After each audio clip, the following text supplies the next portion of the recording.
This is the Dan Batard Show with the Stugotz podcast.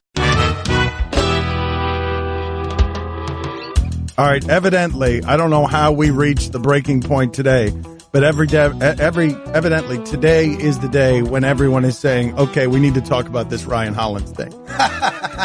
I don't know but I just don't know. Everywhere I turn, someone's talking about Ryan Hollins, and I've got this text here that says Ryan Hollins sounds like he's using his time on Golic and Wingo to practice for an Arkansas hog calling competition. Now, Ryan Hollins came on our TV screen in here, and Amin, out of nowhere, just produces a looks like on Ryan Hollins because the face of Ryan Hollins triggers something.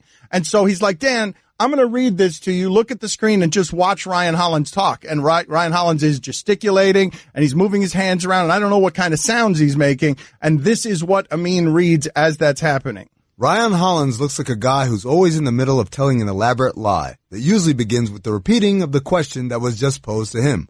Why was I late to the 3:00 meeting? You know, the funny thing is I developed that just looking at him. No volume. I don't know what he's saying. Well, but this is the thing. The volume, evidently. Stugotz is mad. We've got all the layers of Ryan Hollins here. People are mad at how he looks. Ryan, you're going to be great at this.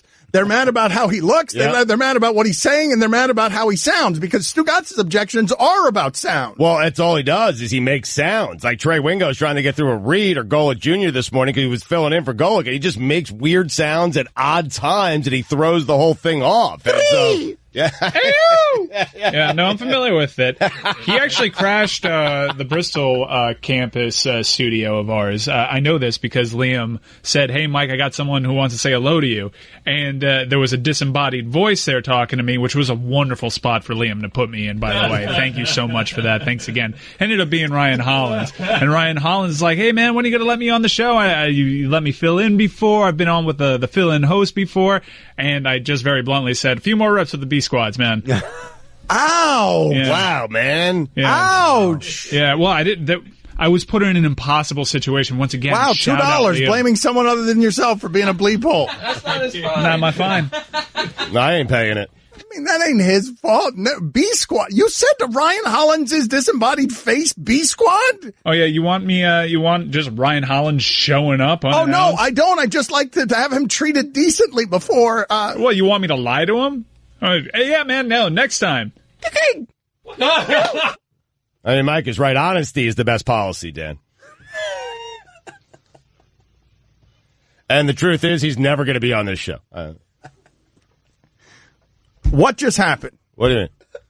Everything. I want to go back to Golic and Wingo. Wait a minute. This is so Dan. Dan started something. No, I didn't start it. It's no. Listen to me. What just happened? This environment feeds me. And look how heavy I've gotten. This environment feeds me, and everyone in here, for some reason, was talking about Ryan Hollins. And I talk about I've got my pulse, my finger on the pulse. Mm-hmm. And you guys were talking about Ryan Hollins. And so what ends up happening, and the reason I'm asking what happened here is because, again, you guys are telling me, I'm going to try and recap this story. You guys are telling me again that Golic and Wingo, one of them's missing again. You're telling me that again. Now it's not Wingo, it's Golic. It was Golic today, yes. All right, so what is with that show? Anyone? What's going on there? Does anyone work there? Or is it just a place is this like a timeshare where everyone gets vacation time and this is like an elaborate Ponzi scheme? Does anyone work on that show? I've told you, it's Golic or Wingo. So Ryan Hollins is there, Golic and Hollins, or it's not Golic. No, it's Wingo and Hollins. My bad. And Golic Jr. And Golic Jr. It's all very confusing. Would you like to relive that one time that Ryan Hollins was filling in for you and Stugotz and brought up to one of the stars of Transformers how racist the Transformers movie franchise is? What? No!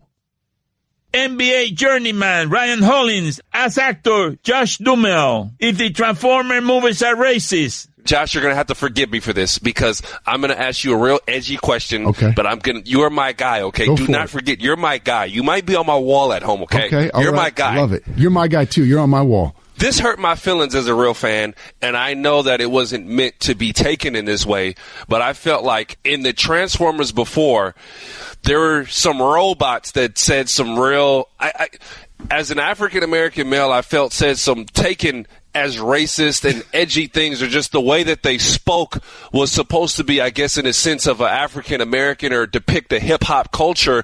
And I was like, that is so not what hip hop is, and I'm not saying that it was meant in that way, but it personally, my feelings were hurt. Now, I can't speak for everybody else, but I just felt like it was a bad take. I don't know if they came off as entertaining, but as an African American male, myself, I was taken back by that, but I still love the series. Maybe can you break that down? I'm sure you've heard about it too, or had some, possibly some small backlash from it. Oh, come on, man. I mean, we're talking about robots. How could we possibly make this racist?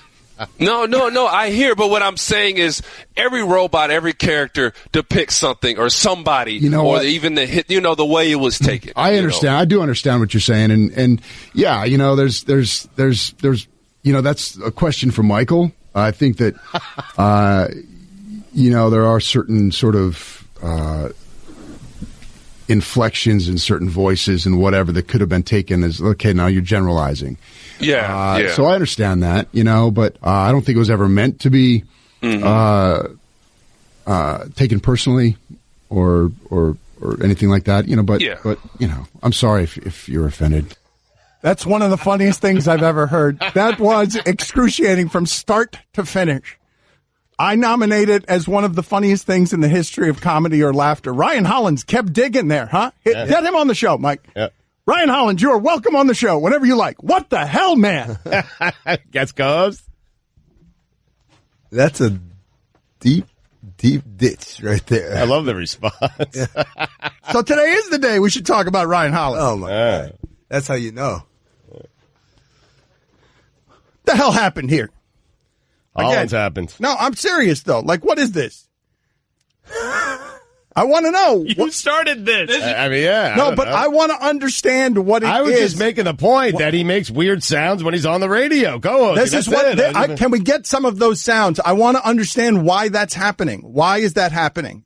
That there are weird sounds at someone explain it to me because I haven't heard it. Stugotz, somebody here is saying something about a Razorback hog calling competition. You guys are all telling me his words and his sounds are weird. What is he doing? He's just making, I didn't hear words this morning. I only heard sounds. Like they're going through segments, having conversations. I don't know what the sounds are. I don't know what they signify or represent. I just know he's making sounds. Ryan Hollins is there. Oh, good. Thank you, Allison. Excellent work as always. Ryan, what are these sounds you're making everywhere? Can you hear me? Yes, sir. Yeah. Mama, I've made it. It's the big league. This is how he got on the show. Mama, I made it.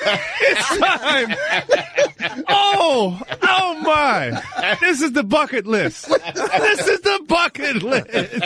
Oh my gosh. Why are you making sounds all over the network?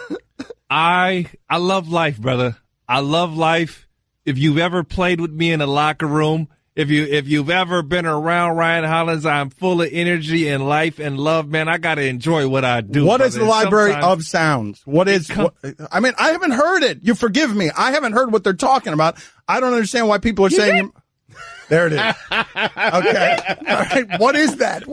If those who don't know, I'm from Pasadena, California. And even though Pasadena's about 15 minutes outside of L.A., we're somewhat country. We have our own language. We have our own dialect. We have our own things. Sometimes a little ignorance, a little sounds, a little nonsense, a little fun. That's just Pasadena, man. That's me being me, fellas. Hey, it is a privilege to be on in the A team. I'm not on the B team. I'm not being I love you guys give me, but golly, I get to actually talk to you live. All right, we got an edgy question, though. Ryan, hold on a second. Do you regret that Transformers take that you gave when you filled in for us? Oh man, I thought that was. I hope that Dumetz has forgiven me for that.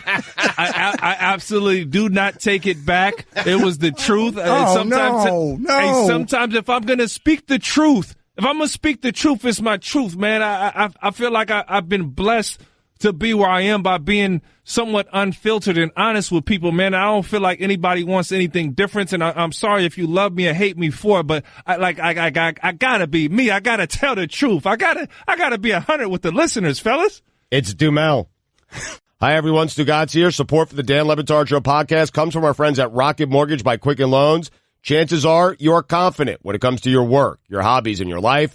Rocket Mortgage gives you that same level of confidence when it comes to buying a home or refinancing your existing home loan. With Rocket Mortgage, you can apply simply and understand fully so you can mortgage confidently. To get started, go to rocketmortgage.com/Stugotz, Stugotz, equal housing lender, licensed in all 50 states, NMLSconsumeraccess.org number 3030.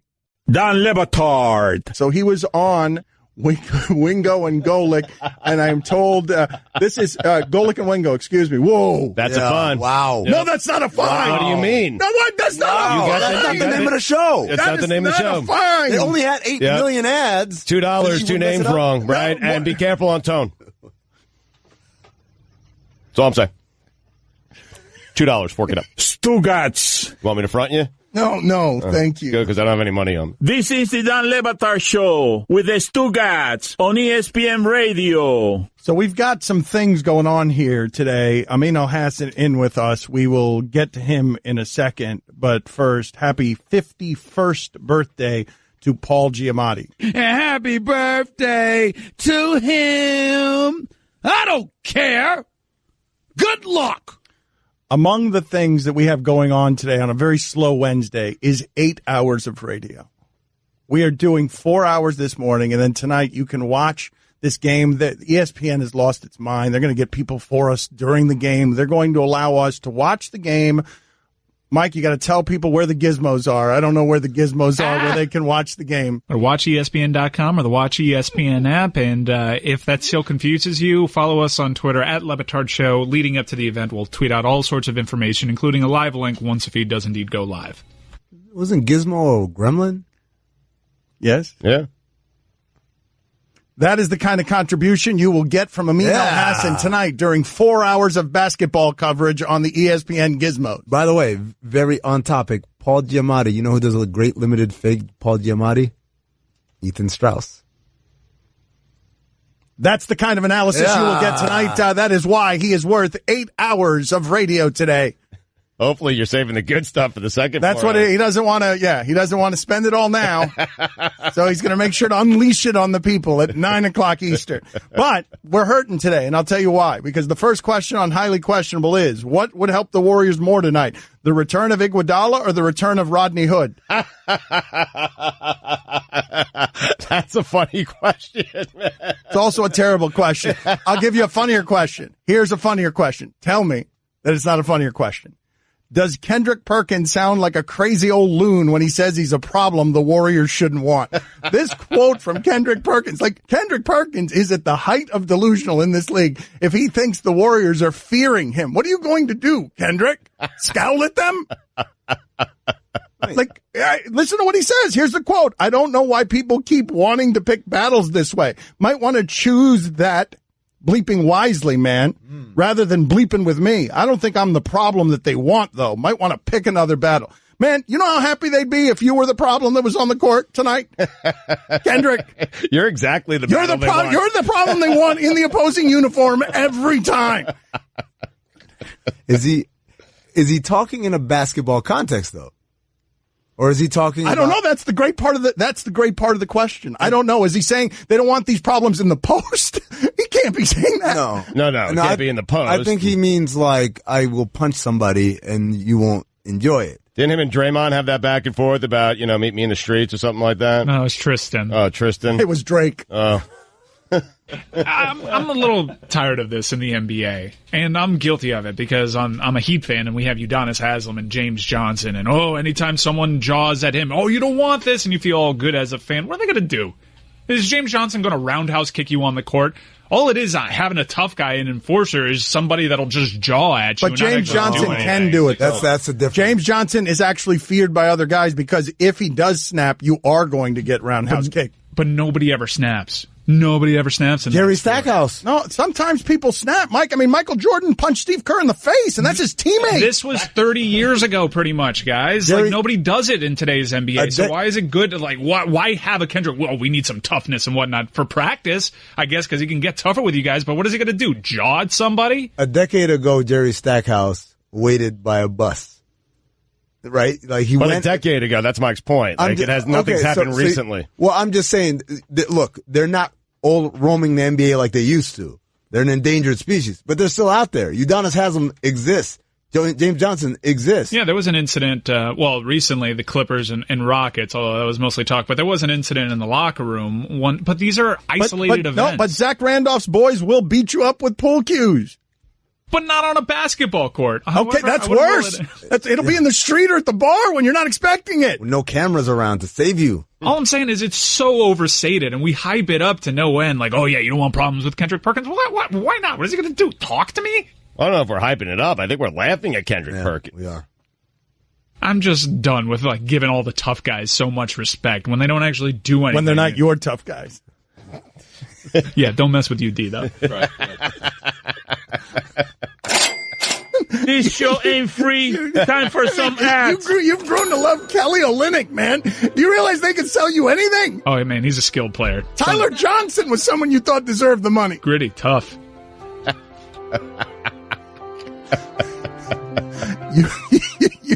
You won't see a lot of credit card companies do this. Cash back. That's what was that John Malkovich there? No, that was Greg Cody. Don Batard. I wanted to do the show that we do on Wednesdays, which is wacky and pop culture, and we'll talk about Russell Crowe's got evidently a book of divorce, like The Art of Divorce. There's an actual book out that he's got that I want to just read from. Stugotz. Oh, the Art of Divorce was, I think, just the auction, not an actual book. You thought the guy wrote the book on divorce? I mean, no. He's teaching the proper way. Here's the proper way. Sign a prenup. I thought Russell Crowe was. Thank you. That's the book. Okay, here's the book on divorce. All right. Sign a prenup. There it is. That's it. There it is. Right. And by the way, that's a fine. I mean, you mistook a book for whatever it was. An auction, a Sotheby's auction. Yeah. That's not a book. $5. This is the Don Batard Show with the Stugotz on ESPN Radio. Amin Elhassan will be with us doing 8 hours of radio today. It's a bit of a telethon we're doing. Tonight, you will be able to watch the show, watch things. We are trying to get to the day where they pay us to just watch things, not do anything. So that we will do that tonight, and we will do that on all the ESPN gadgets. But what you will get tonight is Stugotz, tired, getting into whatever it is he gets into on South Beach between shows. And then what you will get is some quality commentary. Stugotz, during the break, was giving it up on two fronts, all right? First of all, he loves that Stephen A. Smith does something that I've never noticed Stephen A. Smith does before. Now, maybe some of you have noticed it, but Stephen A. Smith, the best of all the professional wrestling characters who work at this network, what does he do that I'd never noticed this, and he is so right about this. It's the greatest move by any sports media person ever, and that's because he's the greatest. Stephen A. is the greatest. He's the greatest of all time. But what he does, and he especially does it on SportsCenter, right after the game, it's late, and he's got a hot take, and he's ready to go, and they ask a question, and they split the screen, and you can see Stephen A. And as the question is being asked, he starts cracking his neck and stretching it out like he's about to enter a prize fight. That's right. Amazing. He always does that. Guillermo, put it on the poll. Had you noticed that Stephen A. Smith starts cracking his neck like a prize fighter before being interviewed? And then he delivers. Oh, yeah. Oh, then it's knockout blow after knockout blow. I'm trying to watch for it. Oh, yeah. I mean, you won't see it on First Take. That's his natural habitat. It's SportsCenter. Before he's being interviewed from the studio from Scott Van Pelt, like when they're throwing it to him on the NBA court, the pre-footage is him sort of stretching before doing his damage. It's fresh. It's right after the game. You know he's got takes. He'll occasionally do it on Hot Take if Max is saying something and taking up too much time, and Stephen A. is just thinking of his rebuttal. He'll occasionally do it. The show is called First Take, not Hot Take, though I understand why you would make things. Sorry. What happens if he doesn't stretch before? That's a good question. The takes aren't as good. He might pull a hammy. Yes. Yeah. I'm telling you. You got to stretch before doing that. Yes. But the other thing Stugotz was talking about, because he could talk himself into anything. He's already talking about the Jet season and Sam Darnold. And he's like, I like our receivers. And then he catches himself and he's like, I can't name any of our receivers. Oh, no, that's not true. I can name one. And then he nails a name that's usually very difficult for him. Yep, Quincy Enunwa. And he nails it, and I say to him, he didn't. It's a Nunwa. Oh, okay. That's a fine, I think. Well, how do wait a minute, that's a fine on me? I said it right. Okay, that's a fine. You know what? You're right. That is a fine. I did get that wrong because he got it wrong. But what I was telling Stugotz, and this is a fun game to play. Let's see if we can play it. Guys who look the part. Guys, because you can put that back. You actually have a $3 credit. Oh, thank you. Look at that. What? In the bank. Now it's a $2 credit, though. Oh. We got our eyes on you. Right. But there are times, there are weeks, there are moments when Quincy Enunwa, fine for Dan. There are times where I think he's going to be the greatest wide receiver of all time, and then the ball hits his hands. That's right. But who's been that in basketball? Who's been that? Orlando Woolridge had some of that. Even though he was good, he was plenty good. Looks the part? Just looks the part, but then they start playing. Oh, this is easy. Perry Jones Jr.? Yeah. He definitely looked the part. Didn't he get hurt in college, though? No, he just wasn't good. What about Baby Jordan? Harold Miner? Harold Miner? Well, he jumped the part. Yeah. No, I'll give you another one who looked the part, definitely. What's my man's name he played with the Pacers? Jonathan Bender? Oh, yeah. Definitely looked the part. Like, oh, Bender's But who are the football guys? Oh. Well, I think there's a guy, like, I'm telling you, I was with you. You said David Carr was the best quarterback you've ever seen in college. The best college quarterback I've ever seen. Based on just looks, he looked the part. I thought he was going to be the greatest quarterback that's ever. True. David Carr does look the part. Every wide receiver out of Oklahoma State looks the part. Every single last one of them. Yes, that's right. I'm a man. I'm 40. Gundy's keeps slapping his head. I don't understand why these guys aren't good. And they are good actually. College. They are good in college, and they score a lot. He needs to find some of those that look the part on defense, which he never does. Aaron Brooks, the quarterback, remember him? Oh yeah, He definitely looked the part. He looked like he could be like Vic, but he was nothing like Vic.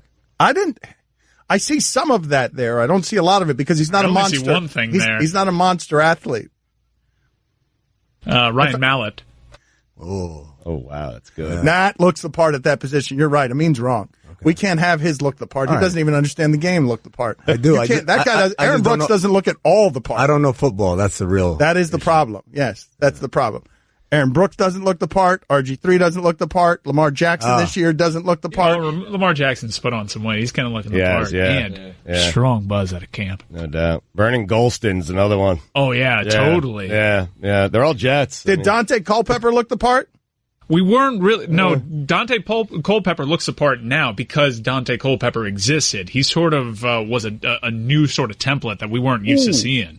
What was the kid from Notre Dame, the quarterback, Brady, what's his name? Brady Quinn. Brady Quinn definitely looked the part. That's a good one. Yeah. Now, I want you to revisit what you said, though. Okay. You have Brady Quinn looking the part, and you've got Aaron Brooks did not look the part. Absolutely not. Not that part. Jeff Blake, though, looked the part. Oh, that's a good one. Very good one, yes. That guy could throw a football out of a stadium.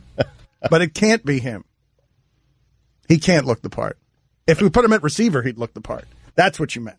If we put him at receiver, I just said or running back, or cornerback. I didn't say what the part was. Butt fumble quarterback before he actually played in the NFL. Mark Sanchez. He's right. Yeah. He's right. He had the rock star thing. Dreamy look, yeah. Quarterbacks at a USC tend to do that. Yeah. Troy Aikman looks the part, right? Oh, Troy Aikman, but he also played the part. He plays the part, though. You can't play the part if you look the part. No. Kyle Bowler. Oh, yeah. Yeah. Oh, man. Yeah. Kyle Bowler, yeah. Should have been Troy Aikman just based on looks. Everyone with the last name Detmer. I don't think You're bad at this game. You're bad at this game. I don't know. Not your best game. Coy Detmer had a neck beard unlike the world has ever seen. I really don't feel that people like Amin are qualified to judge the quarterback position looking the part. No, that's true. Again, I'm just guessing here. I just thought of white quarterbacks. That's how I started playing the game. Trent Richardson's a great one. Oh, yes. Bo Scarborough. Oh, that's right. Bo Scarborough. Alabama running backs. Alabama running backs in Henry general. Yeah, they've got a dynasty at the look the part position. The Boz? Did the Boz look the part? Brian Bosworth? Yeah. I mean, yeah. Yeah, he did. Yeah. Here's a fun thing about the Boz. Never heard of him until that 30 for 30 came out. What? Never heard of him. Like, who is... Remember they were running all those ads where he was in the ad and trying to sell people on Dish or whatever, and I just kept saying, who is this guy? It's really random that you know Aaron Brooks' name in retrospect, now knowing your takes. Yeah. Anyone with a last name Detmer. But it seems like there's a whole brand of entertainment, and it's eluding me what it actually is, that doesn't reach Amin. Yeah, that's true. And I think it's the same as Kendrick Perkins not knowing who Chewbacca is. I think it's the same. I'm not even kidding you. There's a massive blind spot. So we're voting for Brinson to get into the All-Star game. And so, but you got to vote. You have to pick someone at every position. And Dan, I'm not lying to you. I've never heard of any of these names. Maybe there's Cespedes. And the only reason I know Cespedes is because when he got to the Mets, Jerry Seinfeld said a Cespedes for the rest of us. That's the only reason why I know who he is. But all these other names I could go through. Well, hold on. Do you know, just a yes or, this is a question. It's not a yes or no question. It's a black and white question. Mm-hmm. Louis Brinson, black or white? He's black because I've seen the promos. But if you hadn't showed me the promos, I wouldn't know.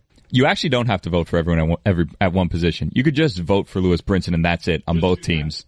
Let's do that. Guillermo, 30 seconds, please. Tell the people how to get involved, because we've been accused of having more roar than reach. And anyone who's accused us of that is totally right. We've also been accused of doing this like sarcastically or having some sort of nefarious, intent here, and that's not the case. We're trying to motivate Louis Brinson. He's had a bit of a rough start, and we're trying to, all-star talent. Exactly. Yep. He's there. He's going to be an all-star one day. Why not make it today? So go to MLB.com. To symbolize Marlins baseball, to symbol how this community cares about Marlins baseball. Is he hitting his weight? I don't know how he weighs. It's a difficult question. How much he weighs, because he looks like he's about $150. Well, if he weighs $150, then he is hitting his weight, which is good. So what if he weighs $175? No. Well, he's listed as 195. Well. Anyways, go to MLB.com, click on the top. It says vote for the All-Star game. Vote for Louis Brinson 5 times per email per day. So make up fake emails, vote that way. You could vote for as many people as you want, but if you just want to vote for Louis Brinson to make sure he gets in and we're not, canceling out votes, just do that. It's fine. Cha-ching! Time for some ads. I mean, come on. Brinson or Markakis? Come on. Spirited Gifts, people. Take care of the people, take care of us. We've told you this is a Miami company. They've been taking care of us lately. They will take care of you on Father's Day. They've got some creative stuff. Tell them, Stugotz. Yep, we love Spirited Gifts. We really do. They've been great to this show, and it's such a great product. I've used them so many times, guys, and I'm telling you, Father's Day right around the corner. You want to impress Dad, do something different? Go to spiritedgifts.com/Dan today. Father's Day is coming up.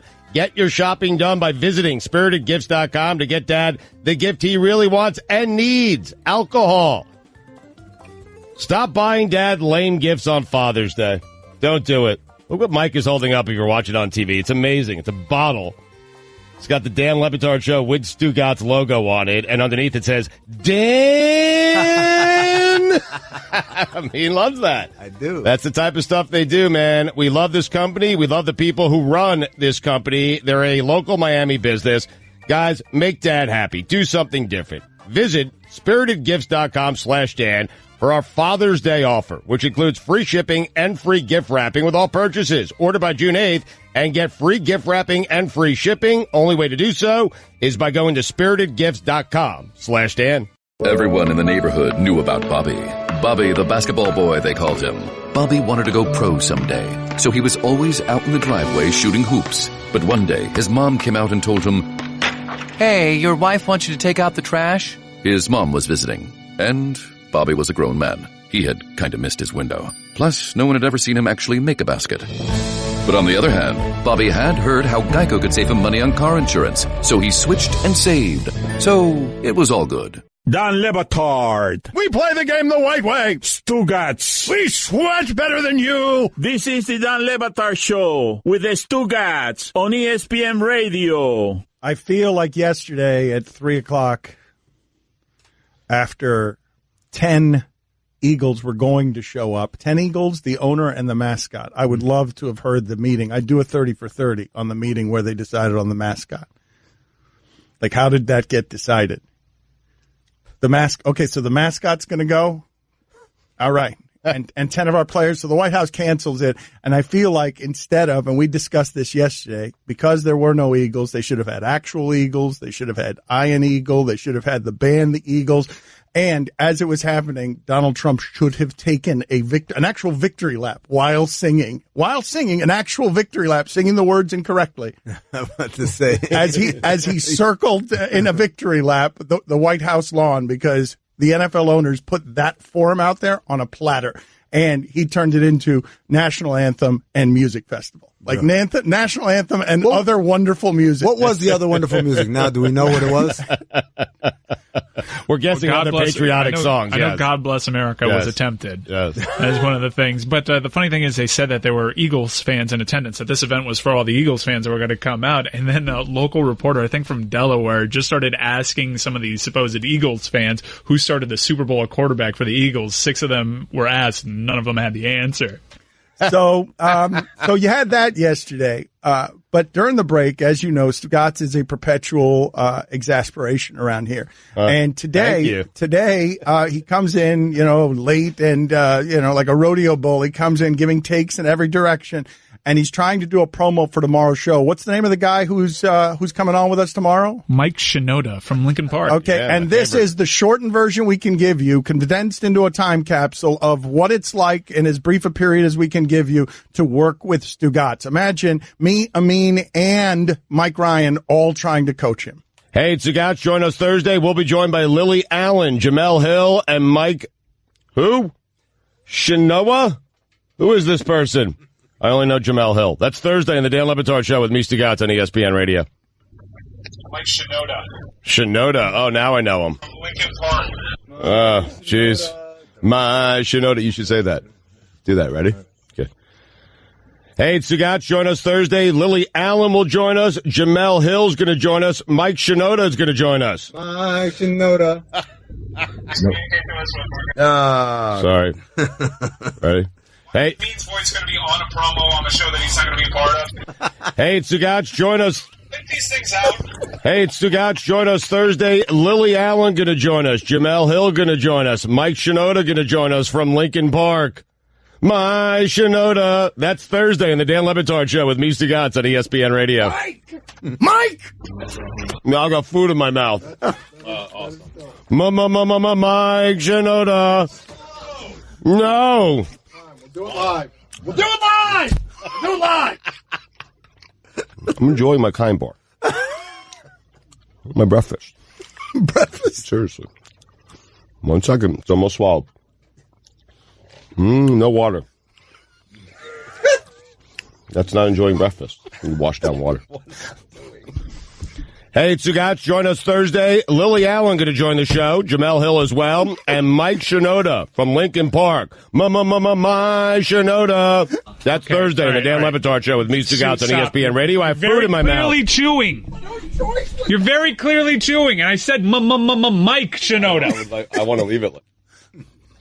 You want another my? Hey, Stugotz, join us Thursday. Lily Allen going to join us. Jamel Hill going to join us. Mike Shinoda going to join us from Lincoln Park. Mike Shinoda. That's Thursday in the Dan Le Batard Show with me, Stugotz, at ESPN Radio. Thank you. There it is. Throw the flowers on the stage, people. Thank you. That is prime. They say LeBron is going to fall out of his prime. That right there, after all these years, Stugotz still bringing the lightning and the thunder in his prime. Murray! There he is! Murray! Whoa! What a slime bucket! Murray! Dan Le Batard. Ooh. Guillermo, sassy. Stugotz. You're sexy when you're sassy. This is the Dan Le Batard Show with the Stugotz on ESPN Radio. Amin Elhassan in with us. You are getting sterling content at every turn from Amin Elhassan. He's saving himself up for tonight. Tonight is when he unleashes all of it. He's got to pace himself. He's not Stephen A. Smith, who is indefatigable. He's the LeBron James of the hot take game. Never gets tired. Amin gets tired. Sometimes comes in ill-prepared, eyes bloodshot, because South Beach tends to get him. and drag him down the street. And so tonight this should be fun. When whatever Amin ends up doing, we're going to get some maximum South Beach Amin. Like the demons in Ghost where they decide to take a soul. Yeah. Look, that's the laugh right there, the evil laugh. They grab you from the arm and drag you off to hell. Yes, that's exactly how it happens. You just referenced a movie I believe is late 80s.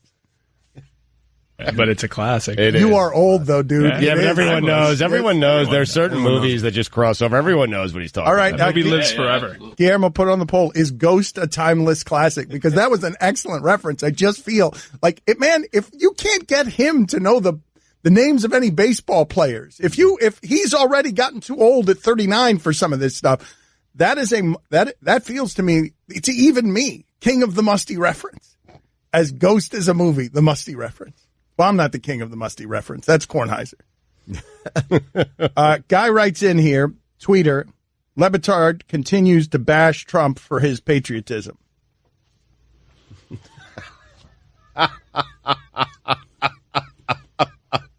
You box me in, sir. I can't work with that.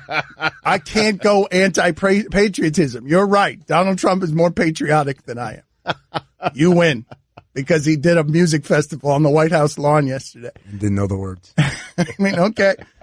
I continue to bash Trump for his patriotism. That's not what? Wait, I'm totally pro-patriotism. I texted one of my Trump-supporting friends, and he responded to me after I sent him that video that Trump was simply overcome with emotion. It happens all the time. That's good. That's a friend of yours. That's it. Him. Yes, that is Stugotz right there. Whoa. That is the way you spin that.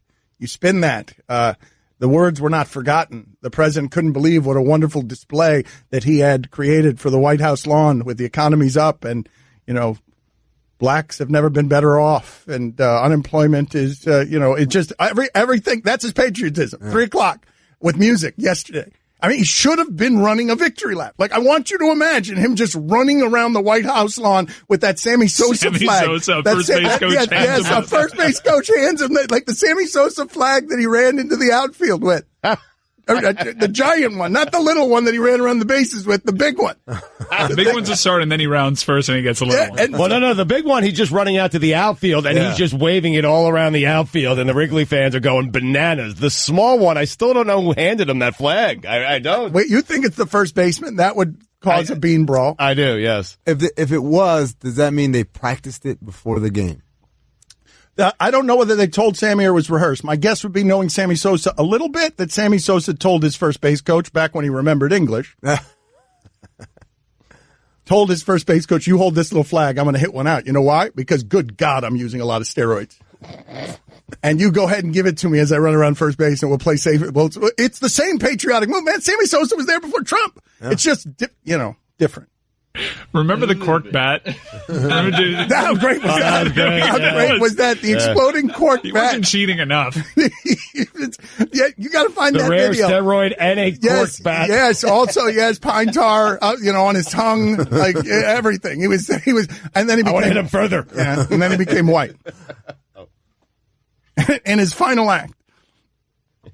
What a man. The most amazing of tricks. What a treasure. Well, but I'm saying, if you can get past the racism and the police brutality, Trump is a similar kind of treasure trove of trolling. Like, I mean, that was masterful yesterday. Like, I'm Shia LaBeouf. I'm like, I mean, except for the singing the words wrong. It's like. No, I think that actually adds to it, though. It does. It adds to it. It's like, I don't even know the words to this song, and I'm going to play it. And that's going to be better than having you guys here. I marvel that NFL owners took this beating this way, like that in depositions they admit to you, we got nothing. He wins, and he told them. Trump told them. Jerry Jones said Trump told us. It's a winning issue for me.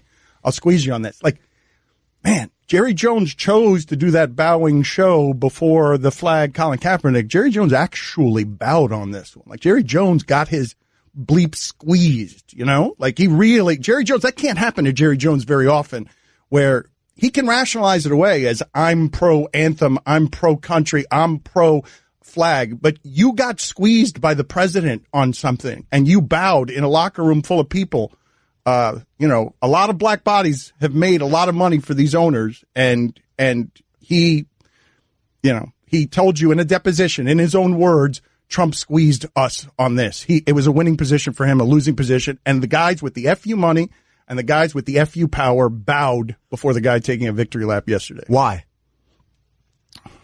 Money. It would be my first guess. Customers. My white customers matter more than my black customers. My white demographic matters more than my black demographic because are they losing customers because of this? I should say. I know ratings were down, but that was one of the funny things I always hear people say. Oh, they're not white. They're losing a kind of customer, a white one. I understand making it as simple as black and white. It's a little bit more complex than that. I mean, there are black people that don't agree with kneeling as a protest, even though that's not what it is.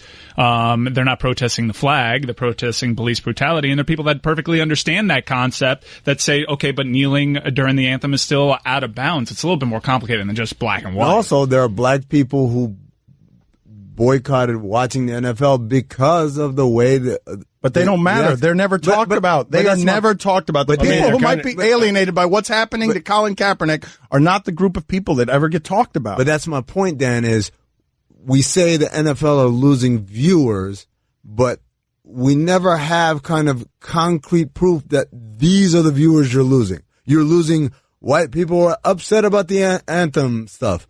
Or black people are upset about how the anthem stuff is. We just know that viewers are being lost, but we don't know what the reason why is. And it seems like every time someone gets behind a microphone, whatever agenda they bring with them, that's why you're losing viewers. But there's also this big misconception that the kneeling has something to do with Trump. It actually predates Trump, and it actually had gone away for a while, and then Trump had his pep rally where he calls them SOBs, and then the kneeling became a defiant act in response to being called SOBs, and everything got ratcheted up and crazy. But that's why he's the master troll, dude. You know what he reminds me of? That's why. That is the way to do that. Well, look, right there. Just look at it on the surface. You have on the surface a president who has very low approval ratings, historically low during some points of his presidency, and this is one of the rare instances where he has something. Sarah Huckabee Sanders rattled off 70% of the people side with the president on this, where he gets to be right. That's exactly right. You know what it is? Do you guys remember in The Naked Gun when he's pretending to be the umpire and the first strike he calls is kind of a very timid strike? And then everyone cheers, and they're like, oh, this is the thing they like. So then every play after that is, right. And that's what he did yesterday. That's what he's doing. This is the one note he can play. He finally gets to be right on one with an approval rating. He's like, woohoo! Let go of the Eagles. Let them soar around the White House lawn. Somebody bring me the Eagles, the band. Where's Iron Eagle? And his son, by the way, Iron Eagle has a son who's at Syracuse trying to be a broadcaster. So the Eagles family. Yeah, the Eagles. The Eagles. Bring the Eagles. What other Eagles did we decide could be there? And that's absolutely right. That is why he should have been taking the victory lap in the suit yesterday with a giant American Sammy Sosa flag, because he gets to win because he finally gets approval ratings on something. We don't have the Philadelphia Eagles, but everybody give a round of applause for Jeff Feagles. Yes. And again. And his son, who's also a punter. Yeah. Ladies and gentlemen, the Feagles. Say it quickly, no one notices. The right kind of Feagle. Hi, everyone. Stugotz here. Support for the Dan Le Batard Show podcast comes from our friends at Rocket Mortgage by Quicken Loans. Chances are you're confident when it comes to your work, your hobbies, and your life. Rocket Mortgage gives you that same level of confidence when it comes to buying a home or refinancing your existing home loan. With Rocket Mortgage, you can apply simply and understand fully so you can mortgage confidently. To get started, go to rocketmortgage.com/Stugotz, STUGOTZ, equal housing lender, licensed in all 50 states, NMLSconsumeraccess.org, number 3030. Dan Le Batard. This time in refereeing, we're going to laugh at it in 40 years. Wait a minute. What? Andy Reid reached into his sock and pulled out a handkerchief with stains on it, and that's how he challenged stuff? Stugotz. How has tennis figured this out and nobody else can figure it out? Why are you guys clapping back there? You guys are doing... Well, that's what you do when you're awaiting a tennis challenge. You clap. Here comes the foot. Yeah. Here comes the foot.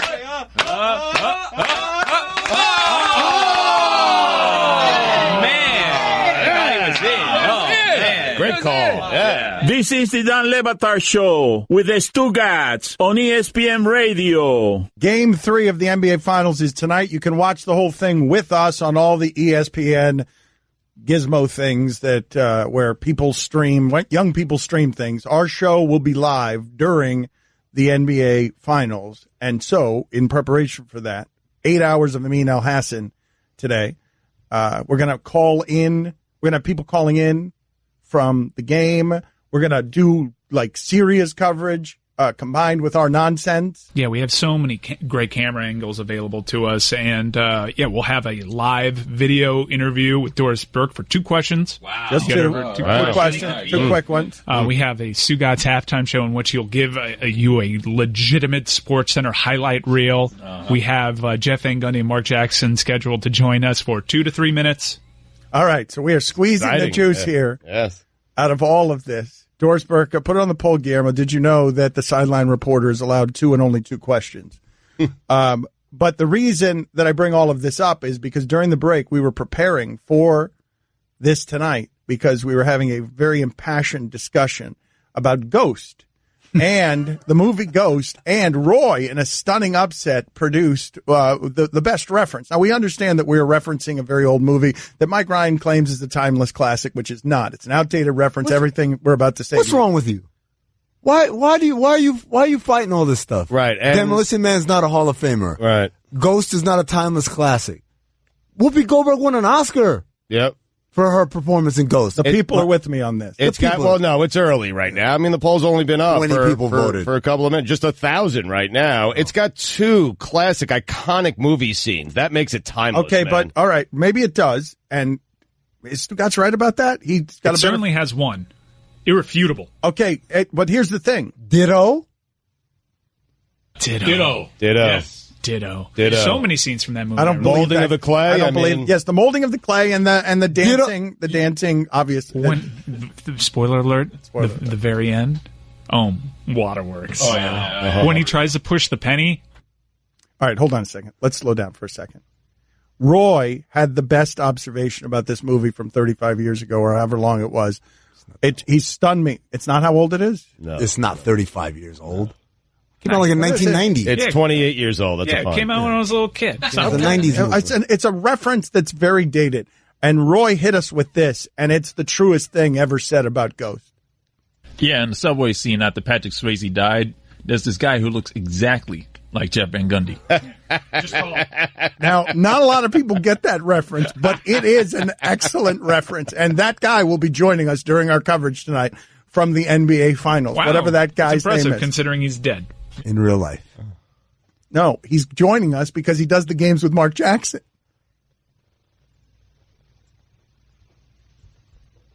I still don't get it. So that's going to be happening tonight. Tonight, you're going to be able to get this show's nonsense. This is late night. Late night. This is us, the party. We are on South Beach, man. This is a different show at night than it is in the morning. It's going to be the show that it used to be back in the afternoon when we were happy hour. Are you nervous about the Doris Burke questions? Because I am. We only get 2 of them. Yeah, and they need to be good. Yeah, we got to ask her about Lewis Brinson. I think that should be 1. You know what's great? Here's what's great about this, Guillermo. Because you are our most nervous entity, you're going to handle that interview. You are doing those 2 questions, and you decide. You farm it out if you want, as if you don't have enough to do for tonight. What a waste. You're going to do the 2 questions with Doris Burke. I'm not going to do it. You're going to be the nervous sideline reporter. So come up with your question. You could fear it for the next 10 hours. What if something happens during the game? We actually have boots on the ground. Nope. It's Billy's questions. He can do whatever he wants with them. Whatever he wants with it. That is a terrible idea. No, it's not a terrible idea. Is it a terrible idea, Mean? I feel like Billy's one of those people who's going to blow one of the questions on. How are you doing? Yeah, that's 1. How are you doing? And then 2, it'll be... Am I doing okay? No. And boom, it's over. Yeah, and Brinson. Brinson's going to get in there. Is this Brinson movement moving? I think it is, man. Yeah, I think he's the leading vote getter right now. You guys are laughing at our reach. What is your slogan? We have more roar than reach. What is our slogan, though? We have lots of them. What are the options to get people excited about Lewis Brinson in the All-Star game? Well, you can be Brinson or Brince out, obviously. We're Brin it to win it. There's Bryn Diesel. There's a couple, man. Bring it to win it is which one's best? Can you put the poll up there? Because I want to get behind a campaign that has a catchy slogan. I like Brince in or Brince out. So do I. You like Brince in, Brince out. Yeah. And don't forget, you can't spell Brince or Lewis without the W. That's right. See, I almost messed that up. It's going to be a mess. Yes, with the sideline interview is going to be terrible. Okay, so 2 questions. That's perfect. $2, 2 questions. Like you could fear it for the next 12 hours. You are in charge of our sideline interview with Doris Burke tonight. It's your big shining moment, Billy. I'll try not to eat you. Man, he looks just like Jeff Van Gundy. Exactly like He Jeff really Van Gundy. does. Google it. Like a tall Jeff Van Gundy. What's that dude's name? Vincent Chiavelli. Oh, yeah. God And rest you his guys soul. said he's dead, and amazingly, he still looks better than Jeff Van Gundy. Don Batard. Jerk or no jerk, calling basketball round ball. 77% unfortunately voted jerk. Mike, when you say round ball in the association, you're a bleep hole. That's it. Guilty. Stugotz. What else am I supposed to call The Rock? This is the Don Batard Show with the Stugotz on ESPN Radio. Let's examine. Amin Elhassan is with us for 8 hours. He's been sterling already. I'm sure you'll get more of that late at night after he's tired. After the cross-country flight. But he was really impressed with the Golden State fans in Game 2. I was. And you're not often impressed with fans, right? Like, you're not often impressed with, like, crowd noise or anything. No. You know, the funny thing is, usually when we talk about the Golden State fans, now we say how it's gotten watered down, it's been ruined. Most teams, when you're bad, there's not a great crowd, but then when you get great, then you get these great crowds, right? Golden State's kind of the opposite. When they were bad, their crowds were amazing, and then as they got better and elite, they priced out all those amazing fans, and they have a lot of Silicon Valley people, and it's not as loud as it used to be. 30 games under 500, the Warriors were the last time that LeBron was not in the final. Yeah, I remember. But the more important thing also is that everything that they did in that arena was always organic. If they started chanting Warriors or any of that, that was all organic. So one of the things that kind of let me down when I was at games 1 and 2 was on the video board. Now they have prompts. They got, Steph going like this, cupping his ear, and then the word Warriors coming on the screen. And they never used to have that in Golden State. I thought that was such a death of a great era of fandom, but they brought it back and they saved it. But every time J.R. Smith did anything, they chanted MVP. So funny. That is they gave him a standing ovation during introduction. In their intros, they gave him a standing ovation. That's funny. And then when he went to the free throw line, when he turned it over, anytime he did anything, they would chant MVP, which is, when you think about it, in its essence, probably one of the most awful things you could say. They were saying, the most valuable player for our team is you. Every time you're in the game, we know we've got a great chance to win. But how about this? How about the further idea as we laugh at Kendrick Perkins posturing? You don't want those problems. He says that Golden State doesn't want those problems, and you've got J.R. Smith and George Hill, missing a free throw. When you start stacking those things up, you're getting like the height of laughable clown behavior is what LeBron is facing Golden State with. Like, your guys were laughing at. It's not just that they're poor teammates, even though they keep getting to the finals. They make colossal mistakes. No, but it's just the height of it. It's bumbling Benny Hill music. Speaking of musty references, it's the circus music. Keystone Cops. They can't. Even mustier. They can't. Yes, even better. They can't remember the score. Kendrick Perkins is posturing, and everyone's laughing at. You don't want these problems, and everyone's laughing at the guys LeBron has dragged to the final. Some of that's on LeBron, though. I got to be honest, because when you spend most of your time trying to not disappoint LeBron, like, you're not doing things naturally. I'm serious. Like, Tyronn Lue, he didn't call a timeout there. LeBron's all mad at him because LeBron's got everyone crazy, especially this time of year. He really does. And it's all his fault. I mean, Tyronn Lue didn't call a timeout. I don't know why, but, you don't want to upset LeBron. It's LeBron's job to call the timeout, and he tried to. I'm just telling you, some of this is on LeBron. All of it, in fact, is on LeBron James. People don't act naturally around him, man. They don't. They're walking on eggshells around him. They do. And when you're walking on eggshells, you're not acting naturally. You're thinking too much. I love that you do this time of year as if it's a seasonal allergy. As if LeBron James this time, put it on the poll, Guillermo. LeBron James this time of year, is he a seasonal allergy? Because Stugotz is right when he's saying this time of year, the LeBron stuff it'll make you crazy. Sounds like he needs to take some playoff pee. Yes. What does that cure? It gets you out of the playoffs. It gets you out of this time of year. It never is something. Playoff pee is a medication that you take if this time of year is something that you find really problematic. If you've got stuffy head, pollen allergies, unclutched moments in the NBA Finals. Not in the NBA Finals, no. No, playoff P clears that up. That's right. Won't even get you to the Won't finals. even get you there, so nobody can criticize you. Here it is, playoff P. It is a nickname Paul George gave himself. Playoff P has been proven to work in the regular season for those who have struggled with moderate to severe postseason disappointment. It is not recommended as a first option. Do not take playoff P while on Granger. Side effects include choking, heaving, not finishing, constipation, finishing early, and all-around disappointment. Playoff P is not for everyone.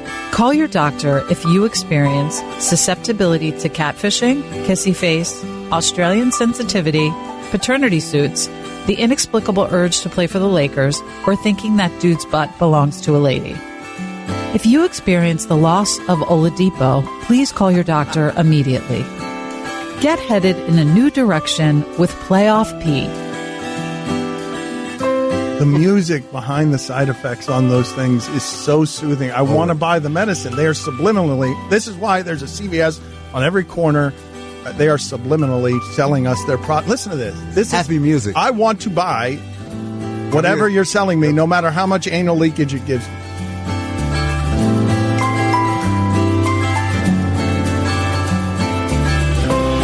A xylophone? Is it really an actual xylophone? Yeah. Are they riding bikes right now down Ocean?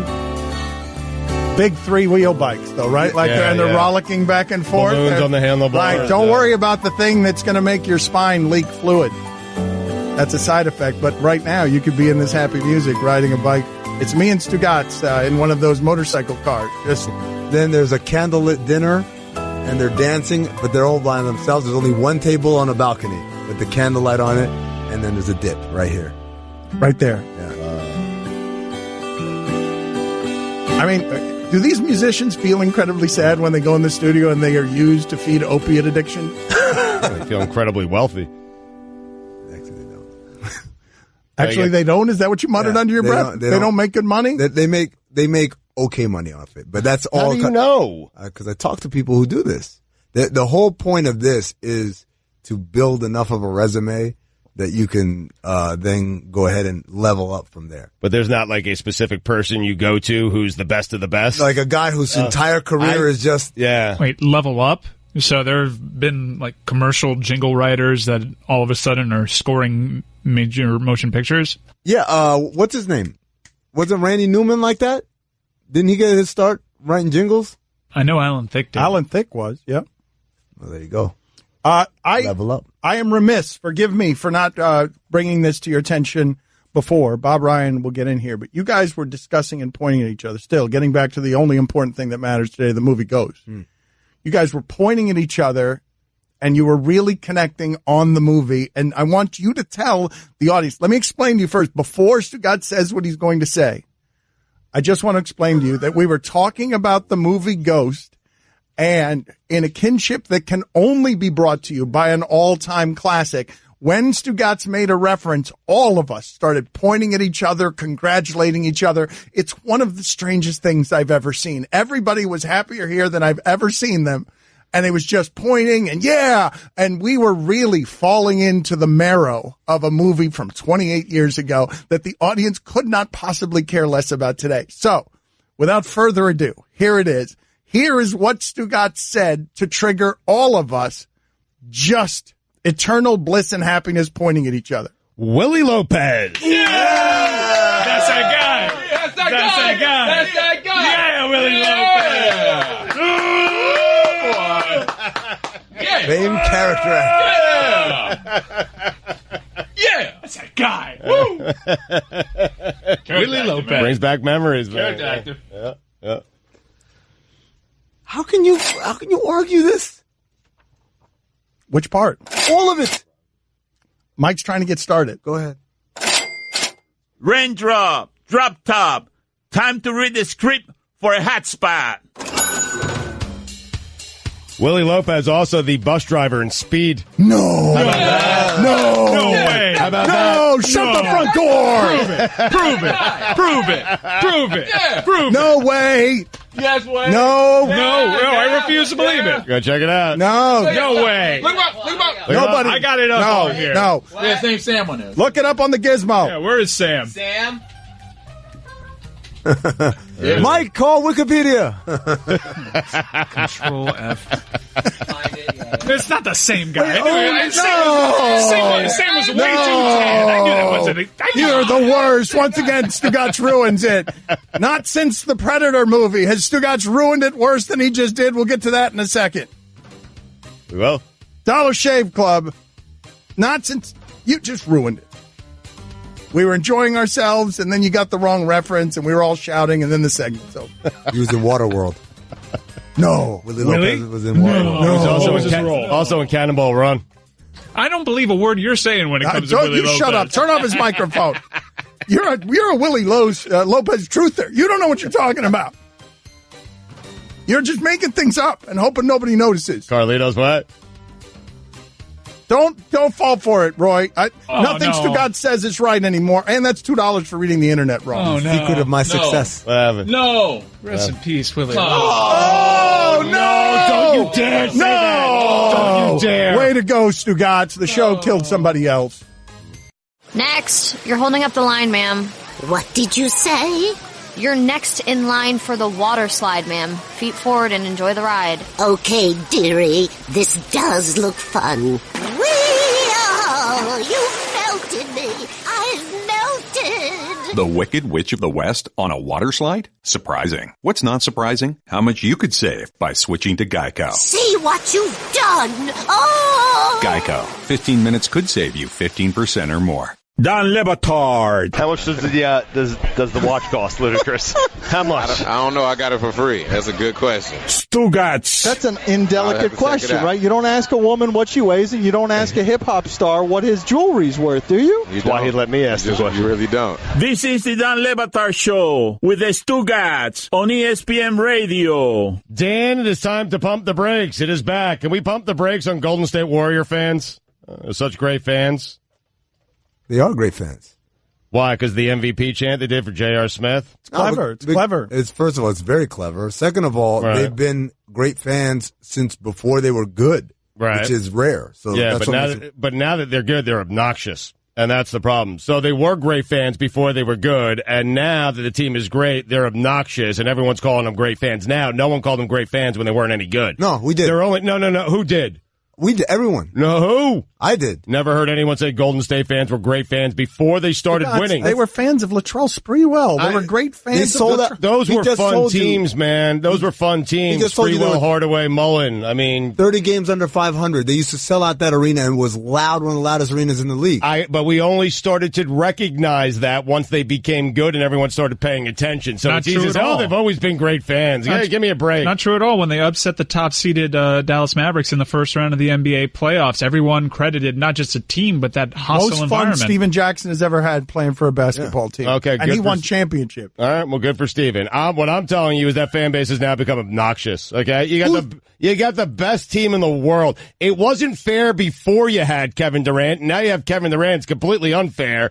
And you're sitting there making fun of J.R. Smith. The fact that game came with your roster, that game came down to J.R. Smith doing J.R. Smith type things. Why are you ripping the is team? A complete embarrassment. And these fans should be ashamed of themselves. Pump the brakes. None of that makes any sense. Well, here's my question. Who are the fans of a great team who aren't obnoxious? Pump the brakes. Okay, never mind. You pump them. You pump them. It's my That's segment. Fine. It's sponsored. It's your sponsored segment. I'm sure the sponsor's very proud to be next to that particular take. It's a good one. It wasn't forced at all. Pump the brakes. You pump your brakes. Watch your tone. $2 fine. All right.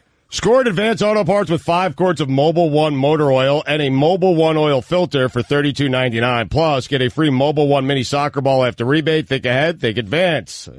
Warrior fans. Guillermo, put it on the poll. Do you know why Mike Ryan here is playing the song Queen of Hearts? Because this show, if you don't know, if you're new to the gathering, is just a bunch of inside jokes. Everything that we're doing that you think is serious is not, and everything underneath it is layered and ridiculous. And so Mike Ryan is playing an inside joke there. I'm serious about the Warrior fans, though. So Jeff Van Gundy's going to join us as right now this is our pregame show. We are tailgating before nighttime. Amin at night is different. It's a totally different Amin, usually bloodshot eyes. And so that's what's going to stumble in here later tonight, and we're going to watch the finals on all the ESPN gizmos together. And Jeff Van Gundy's going to join us, and Doris Burke is going to join us. And Jeff Van Gundy looks like the Queen of Hearts. I defy you to tell me he doesn't. Well, Doris Burke's joining Billy. That's right. Yep. Just Billy, who will have 2 questions. I'm sure they'll be great. We're still doing that? Yes, we're doing it for sure. We are doing it for sure. I don't have to. So I'm going to give you some of the Jeff Van Gundy lookalikes. We have a lot to get to. We have, Trump. When's Trump going to go after LeBron? Never. He's terrified of LeBron. Is he terrified of LeBron, or the NBA has a rule where you're standing for the national anthem? Well, but LeBron called him a bum. Right. A bum. You don't think he'll ever go after LeBron? No. Interesting. Explain why. Because he knows that's the one battle that he knows he'll lose. You know, he'll take on anybody or anything. He knows. He looks at LeBron like, I don't want any of that smoke. Maybe LeBron. Maybe he should make J.J. Barea his vice president. So here are some Jeff Van Gundy looked like. Mike, it was a great joke you put in his headset. You can't do everything for him. What did I do there? Just come explain it. You can't do everything. Mike, you can't do everything for him. Like, he's scared of the Trump stuff. He doesn't know where the lines are, and he's disoriented, and he just said LeBron. Because, Mike, go ahead. Explain what happened to the people there. You might as well. Explain it. I'd like to know what happened. Stugotz doesn't even know what happened. Other than he really blew the joke that was planted for him, like it was put on a tee. I'm not sure why he made J.J. Barea LeBron's vice president. God. Well, I didn't do that. But anyway, go ahead. I didn't mean to. But by the time I processed put words where they belong. Yes. Put the words. At any point during your broadcasting career, put the words where they belong. That's a fine for me and for you. Mashinota.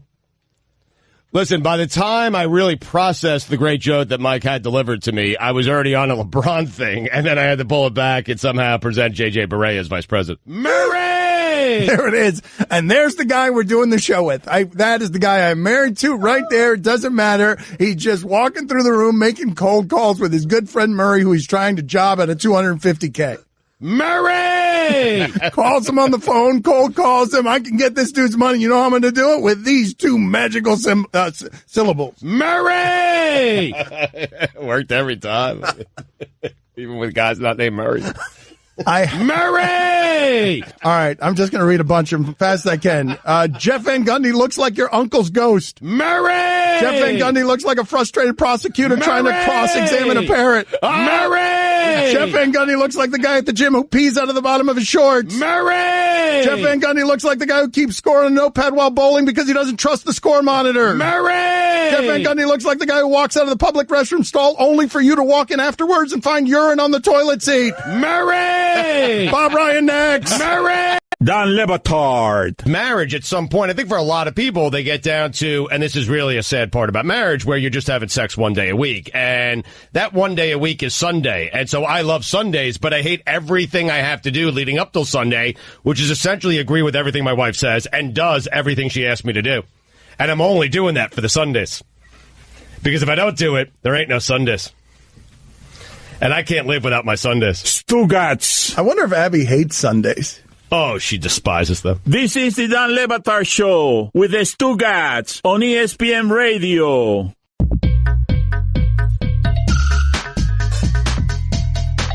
All All right, if you're not familiar with Bob Ryan's work, you should be, because he was a basketball historian. We love him around here for a lot of different reasons. One of them is getting him to explain his tweets. He gets very passionate about sports. I've told you at the Super Bowl, in his spare time, Bob Ryan, a sports writer, a legend, would go to college basketball games at Jacksonville because he just wanted to watch sports, wanted to be around sports. Very few people in the history of sports have cared about sports the way this man does. So, when he's driving around, listening to our show, and he hears Guillermo talking.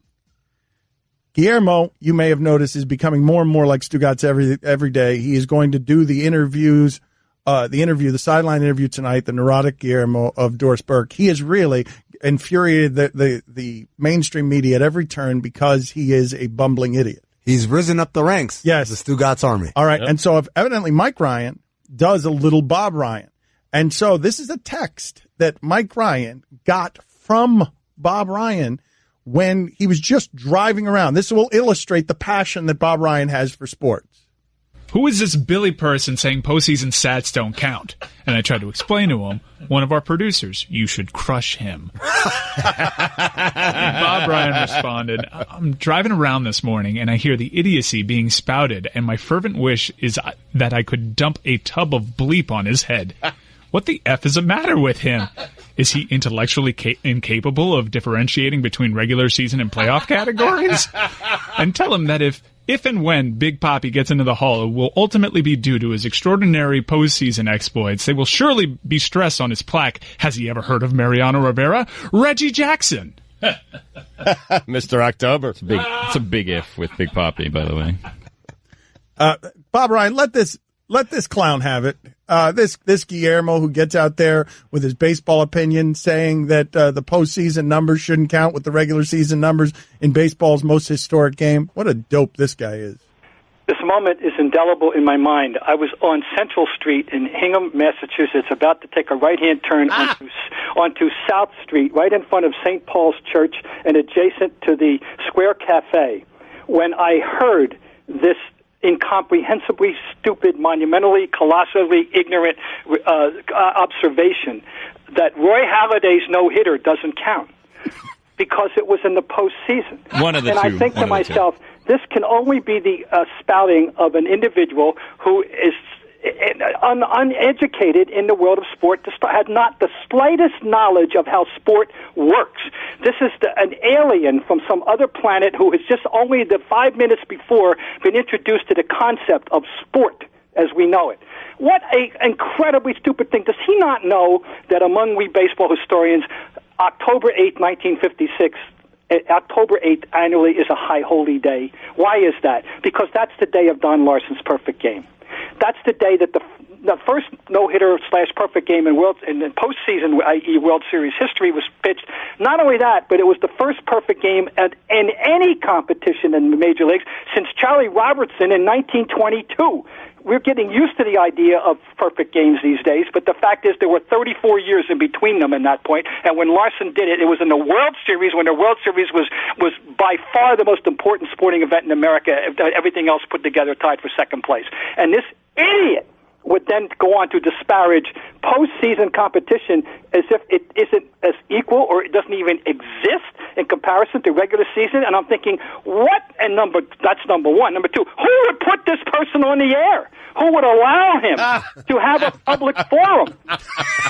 And that's how you guys always come back to me. That's what happens. That's how it always ends up back. All that feces that he wants to dump on his head, that's how it ends up on me. Well, you're responsible for allowing this. I mean, it's embarrassing. You should be embarrassed. Let me ask you, Bob, does Barry Bonds have 762 home runs or 773 home runs? Because he hit 9 in the postseason. And that means there's two different categories. He has 762 and he has 9, and they're totally separate. Yeah. Any idiot understands the concept of difference. You don't say that a no-hitter didn't count because it was in the postseason. It's even more important, you idiot! Oh, wow. Idiot! Wow. That's another thing. Baseball changed number of games from season to season, so some of these stats are inflated to begin with. We understand, but if you know the game, I lived through the whole 1961 Ford Frick. There wasn't an asterisk, but Ford Frick protecting his buddy Babe Ruth and saying that the record had to be 154. I lived through all that. I understand all that stuff. Don't even insult me by implying that I don't understand all that. No, I understand all that. I know that Ichiro had more at bats than George Sisler.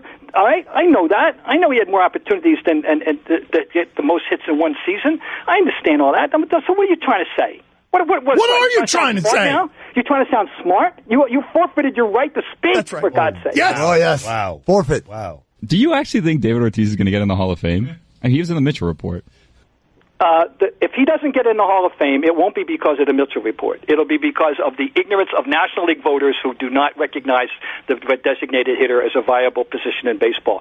He has more to fear from National League writers than he does from anybody who, by the time the voting takes place, 5 years down the road, will include a voting body that is substantially younger and more forgiving of and more understanding of the whole drug thing and more tolerant of the whole drug thing. Then that is not what will keep him out. If he gets out, it will be because he's a DH, not because of an unproven accusation that comes from the Mitchell Report. Bob, would you agree that the All-Star Game is for the fans? The All-Star Game is a very interesting concept. The All-Star Game obviously was conceived as a promotional event in 1933 by Arch Ward of the Chicago Tribune, and All-Star Game is the grandfather of all the All-Star games. Right. And it's it's for the fans, but it should reward the proper players too. I think there's somewhere in there is a happy medium which they've only on occasion have struck properly. I feel like we've gotten off on the wrong foot, you and I, Bob. I'd like to extend the olive branch and bring you on a campaign that we're doing to get Miami Marlins outfielder Lewis Brinson into the All-Star Game. Would you like to join our campaign?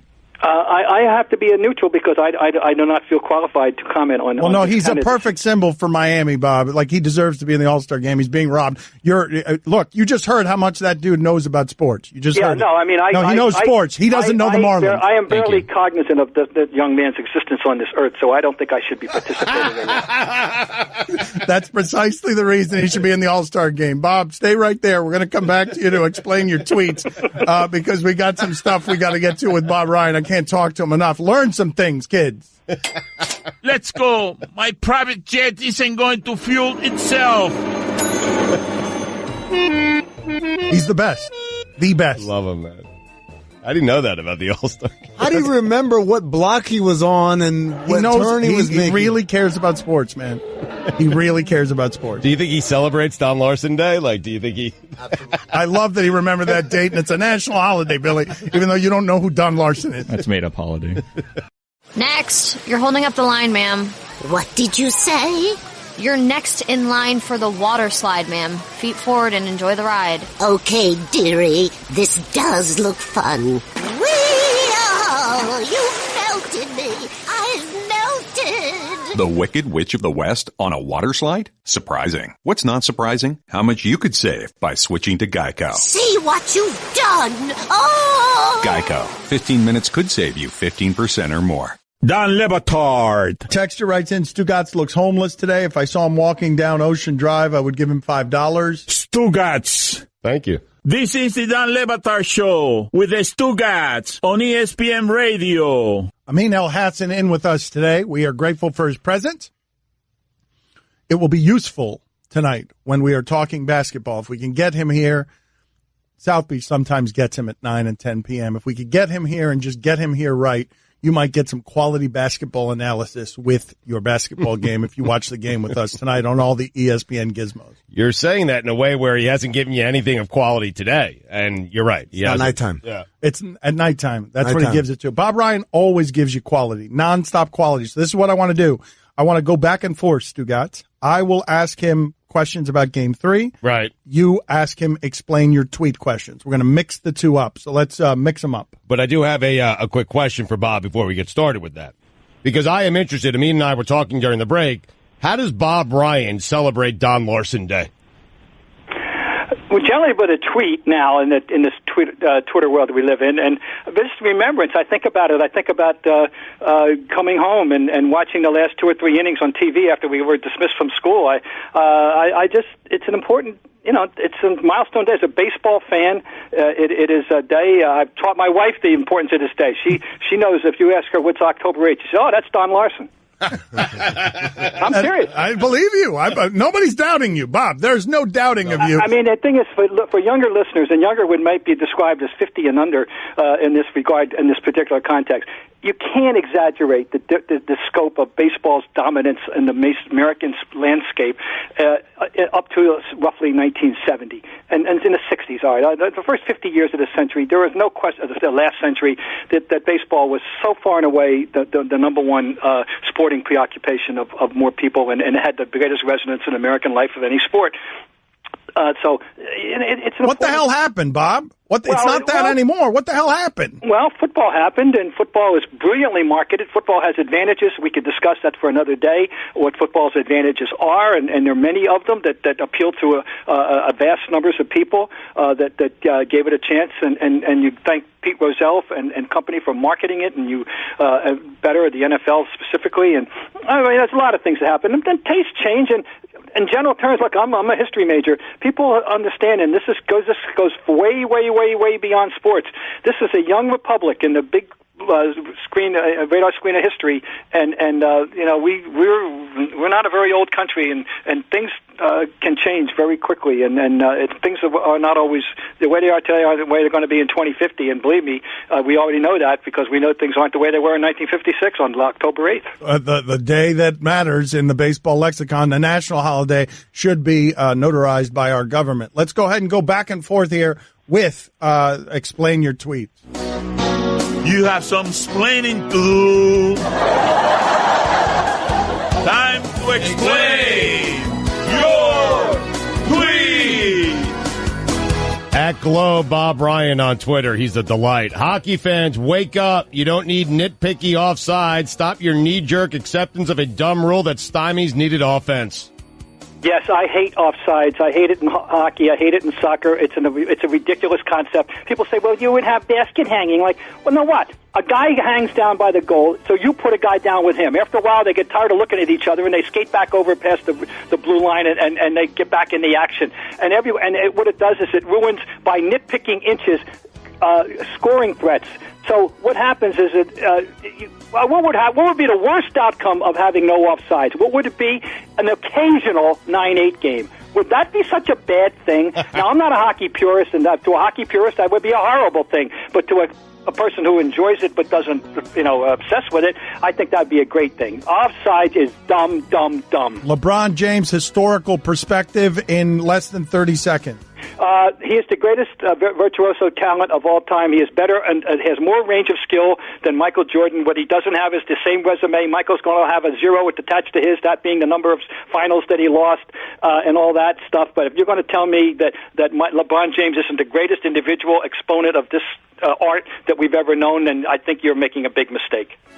Candidate for worst rock cover, Beach Boys, Barbara Ann. Oh, I hate Barbara Ann. And not that it was a great song to begin with, but it's terrible. And it sounds like the kind of thing they did as a lark, and then somebody said, hey, why don't we just print it up anyway? Why don't we just send it out there anyway? I can't believe they were serious when they made that song. You've covered basketball for a long time. Explain to us the way that Steph Curry shoots and how much better he is at shooting than anyone you've ever seen. Well, it's the distance thing. I was raised in the era when, middle distance shooting, Hal Greer was the standard of middle distance shooting, and I've seen a lot of great shooters in the old days. But there's never, and the common makes him better. Ray Allen was a great three-point shooter, but Ray Allen was a catch-and-shoot guy coming off a pick.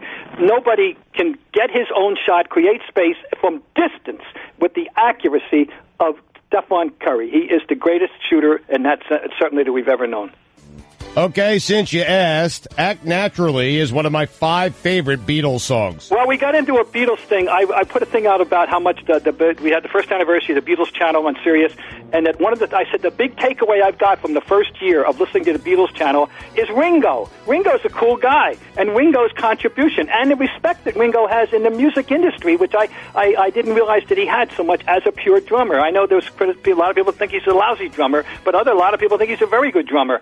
And I also happen to love Act Naturally. It was a kind of a standing joke. My wife, she hated that song. I loved it. I know it's a cover, Buck Owens, and I think even that's a cover. But I know I love it, and I like a lot of the things he sings. I love Boys. I was one of my favorite Beatles songs.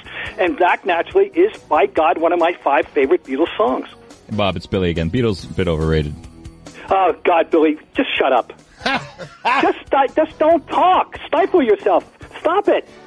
They're not overrated. They're the most significant band in the history of rock and roll. They're not the most significant performers of all time. I mean, well, they may be, God knows. But I mean, you got different divergences of kinds of music. But in the terms of since the dawn of, let's just roughly say since the mid '50s, rock and roll taking over. Stop it. They're so influential. It's ridiculous. Don't embarrass yourself by saying a dumb thing like that. True or false? Sean Livingston would have dominated the 1950s. False. He's a nice player. False. We can have, we could have a seminar on, people think athleticism, quote unquote, is a product of the 21st century. And if you're going to define it as running and jumping and athletics, there were guys, no, stop it. I could put together a team of guys who played half their career, 5 years or more in the 50s, that I would put on the floor today with very great confidence could play with anybody today. What, Amin? What are you looking at me like that for, Amin? Say something. You're doing a radio show with us. Y'all got it. Do you think Oscar Robertson has to apologize? Do you think he couldn't play with these people? You think Bill Russell and Wilt Chamberlain? You didn't say you Oscar Rick Robertson. Barry? You think John Havlicek? You think Bob Pettit? You think these people weren't athletes? You think John Havlicek's one of the greatest athletes America's ever had? Hondo. None of those guys played 5 years, though. You just said you could put a team of guys who played 5 years. I'm just saying I can put them. I'm backdating them into the 50s, let alone the 60s. And I could put a team of 12 men together that I would put on the floor against anybody today. First of all, you're going to stop. Yeah, they're going to stop Chamberlain. They're going to stop Kareem. Stop it. Bob, it's Billy again. Kuzi couldn't have played today. Kuzi's different. That's a different matter. And anyway, Kuzi's a different matter. There's a whole other level of stuff there. But he's still the standard of all point guards for vision and for running a team and for making passes. Yes, he was. But you know what? He plays today. His development is different. His training is different. So there's that too. So you can. But I'm telling these other guys, don't have to make any apologies for any of those people I mentioned. None of them. They'd be stars today as they were then. Billy, you won that one. He backed away. Yes. He slinked away. Point, Billy, you made a good point. And Bob Ryan, man, that's the highest honor there. Yep. He told you that your information was good. That was a good one. No, Kuzi's a good. You can pick on Kuzi, but you can't pick on Russell. You can't pick on Wilt. You can't pick on no, you can't because that's Elgin. Oh my God, Elgin Baylor, who is the most important individual offensive player in the last 60 years of basketball, from whom all individual offense that we know today flows. I'd love to see him back in the game today. First of all, he's a better rebounder than all these guys. So we'll agree. Kuzi and Russell couldn't play today. Oh, you're out of your mind. You have no idea what you're talking about. If Russell played today, I am telling you right now, A, he leads the league in rebounding every year. B, he leads the league in block shots every year, period. End of story. Let's move on. Oh, my You moron! You moron! Oh, my He gave He was so far ahead of his time. It's just beyond. The more I look at it now, the more amazing it is how great he was, to how far ahead of his time he was. Oh, my God. You dumped a bucket of feces on his head, Bob. Good. Well, he deserves it. He does deserve it. We'll talk to you tonight. 6'9". We're going to talk to you tonight. Nice. We're going to call you through. We're going to call you tonight, so you can watch the game with us. Don Batard. Oscar Robinson had 41 triple-doubles back in 61-62. 41. Stugotz. It's Robertson, but Big O. Okay, but This is the Don Batard Show with the Stugotz on ESPN Radio. Texter writes in. Dan, the NFL news, it never stops. Browns first-round cornerback Denzel Ward was promoted to first-team defense in this week's OTA session. Joe Schad is reporting that Ryan Tannehill is operating at warp speed. Oh, come on, man. And Come on. He's going to be hard to tackle if that's the case. I need a sounder. I mean, come on. And finally, Dan, chewing gum makes you fart more. How about that? I don't think any human being has ever operated at warp speed ever in the history of anything. And here is Ryan Tannehill, fresh off a knee injury, couple of practices in, and he got Joe Schad as credible as they come, telling you that this man is operating at warp speed. Amazing. Big year for the fish. Or the fins. As I was saying, a texter writes in, Bill Russell was 5 pounds heavier than Deion Waiters. Have you seen Deion this offseason?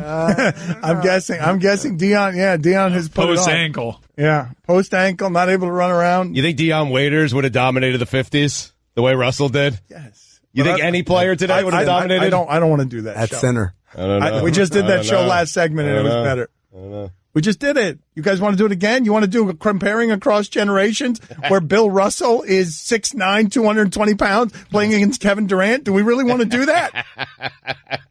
Like the way Bill Russell played versus the way Durant plays at the same size? I mean, Kevin Durant is bigger than Bill Russell. Think about how Bill Russell played, grabbing all those rebounds, and think about how Kevin Durant plays. Think about who he's playing against. That's the big thing. It's not how he played or who he is. It's who is he playing against. The idea that you would think that something like if Kevin Durant landed on a court in the 1950s, it would be like they were playing against something that came out of a spaceship. I just love Bob. You know, he thinks that Russell would lead the league in rebounds. But let me get back to something that happened earlier in the show. Mike, I don't even remember why it happened. What happened and that Stugotz has been stepping on us the last couple of days. Steps on Stephen A. Smith. What happened that triggered our thought of Stugotz getting lost with the Predator movie? Where I don't remember. This happened like 2 hours ago, and it's been bugging me. I want to clean it up because Stugotz did something once upon a time where Mike and I were doing a bit. I think it was when he thought Willie Lopez from Ghost was a bus driver in Speed. Yeah. That is what happened. Yeah. That is what happened. It was my bit. I gave the line perfectly, and then I ruined my own bit. Murray! Yeah, and that's well, plenty of blame to go around, but I'm not going to blame anyone. This is getting costly. Murray! But it was Roy's fault. Yeah, Roy's made a lot of mistakes today with the typos, and Roy never gets that kind of fact wrong. That fact was Roy's fault. Roy told Stugotz, what'd you tell him? It's time for a confession, Roy, out in front of the people. Yeah, I told him that he was the guy from Speed, the bus driver, and yeah, this hurts me. Yeah, I mean, Roy always gets those right. And on this one, 2 minutes in the penalty box. Yeah. Get out of here. Send him away. Bye, guys. Yeah. But anyways, so it was Roy's fault that Stugotz got it wrong. But on this one, Stugotz cannot blame anybody. This was at the height of the Miami Heat going crazy. Mike Ryan is the cartoon manifestation of the stereotypical loudmouth Miami Heat fan. And he is summoning Arnold Schwarzenegger. What were the conditions here, Mike? Do you remember? I don't remember the details of what it is that you were doing as you summoned the scene from Predator where Arnold Schwarzenegger is crawling on his back to get away from the the Kevin Durant of the time. This was a couple seasons ago when the Miami Heat, led by Dwayne Wade in the post-LeBron James era, were pushed to the brink of elimination by the Toronto Raptors. At Game 6, their team was a total mash unit. Everybody was hurt. Dwayne Wade was all you had. And I'll tell you who else wants to fight. Dwayne wants to fight. All right. Dwayne. Well, then let's fight, man. Let's go. No. Do it. Kill me. I'm here. If Dwayne wants it. Kill me now. We want it. Do it. I'm here. Let's go. Kill me. They ain't scared. Do it. Wait a minute. I'm right here. Kill me. Listen, man. Will you shut up, Stugotz? Mike, I'm doing a thing. Stop. I'm doing a thing. We were to play Predator. Mike, what happened? Hurts, Mike, you were going to do a fake Bob Ryan before Bob Ryan. I walked into the studio and you were doing fake Bob Ryan and it was good. And then when it came time to read his text, you didn't want to do it. Well, because it's still baking. That's the first time I've ever done it. I was trying to relay to Billy the conversation that I had with Bob Ryan off the air, in which he was very frustrated and he was like, who's this? Billy, who is this guy? He crushed you, Billy. I don't know. At the end, I think I made a lot of good points. You did. You got him on Coos, man. I mean, this guy's an idiot. Well, he doesn't stutter. That's the funny thing. His cadence is of a stutter, but he doesn't actually stutter. He's saying a lot of words quickly. Yeah, no, he's not stuttering. Yeah. He's just trying to get off the ground a huge take that is delivered eloquently and forcefully, but it takes a little, cranking. I feel like me and Bob Ryan could be good buddy cops. Oh, definitely. You guys want to do this scene now? You and do you guys want to do the scene now? We could do a reenactment here. The sitcom where Stugotz and oh boy, it's happening. Hold on. Here it's happening. Mike Ryan, Murray, Mike Ryan. Let's go. Let's do this. Mike Ryan, help Billy here as Billy and Bob Ryan produce the buddy cop movie that would be excellent. The guy over there, get him. I don't know, Bob. He looks innocent to me. Are you crazy? What do we have on him? Pull mug shot up. Who's gonna know, Bob? We could just leave the scene. You're an idiot. You're an idiot. I think it gets picked up past the pilot. Man, Magnum P.I. got picked up. How hard can it get this to be on television? CBS is always like Murphy Brown is getting picked up. You guys, this will kill this, buddy. Disney needs another Roseanne. CSI Boston. More money, more problems. At least we had a lot of time to prepare. It was good. It was good. This is your bedroom. This is your bedroom with Blue Chew. Blue Chew uses the same active ingredients as in Viagra or Cialis, but now comes in chewable form. Chewable means better, cheaper, and works faster than pills. No in-person doctor visit, no waiting in line, no more awkwardness. 100% online at BlueChew.com, where your first order is free. Just pay $5 shipping. Use promo code DAN at BlueChew.com and restart the party. Don Batard. Deion Sanders is the best to ever do it. I think we've talked to you before briefly. I don't know how. At one point, you had gone public saying you had a sex addiction, right? No. Okay. No. Stugotz. Oh, that wasn't me. That was another guy. Ain't no sex addiction. I love sex just as much as you love sex. Ain't no addiction. You know, I'm a sexaholic or something. You try to get a confession out of me. I feel like I've talked to you about that before. No, that wasn't me. That was the other Sanders. That wasn't me. That wasn't me. This is the Don Batard Show with the Stugotz on ESPN Radio. Mike, every damn time Amin's in here, I don't use his basketball knowledge well enough during the NBA Finals. So amid all of our other nonsense and Stugotz of the day, let's try and get 5 minutes of Amin basketball talk here because he's really excellent on basketball talk. And you can follow him tonight with us as we get together to watch the game in real time on ESPN's Gizmos. You can watch us watch the game. We'll be doing a show, and Amin will be able to give you his basketball knowledge there. But first, let's do Stugotz of the day. It is time to find out who in the world behaved despicably and has guaranteed themselves eternal damnation. Let's find out who acted most like a Stugotz. Dan, Ben Roethlisberger said going on vacation the last 2 weeks created an awesome opportunity for other guys to get reps. Yes, Ben Roethlisberger went on vacation to help the Pittsburgh Steelers. He is our Stugotz of the day. I mean, if it were up to him, he'd stay and work every day. But then he'd be starving everyone else of opportunities. And how selfish would that be? So he took one for the team, went on vacation. 2 weeks off. There you go. I mean, who says the guys have been here for Mason Rudolph? Brother Teresa. Really. I mean, it should be BenRoethlisberger.org. It's such an act of charity. He helped his team by not being with his team. There you go. And you can imagine what his vacation looks like, right? Oh, boy. A lot of empty beer cans. The cans. Let's get some basketball knowledge here. Game 3 is tonight. Well, it wasn't actually knowledge. It was actually questions is what I said. So you have no answers. You only have questions. Yeah. You said that during the break. Yeah. Yeah. So it's a fine.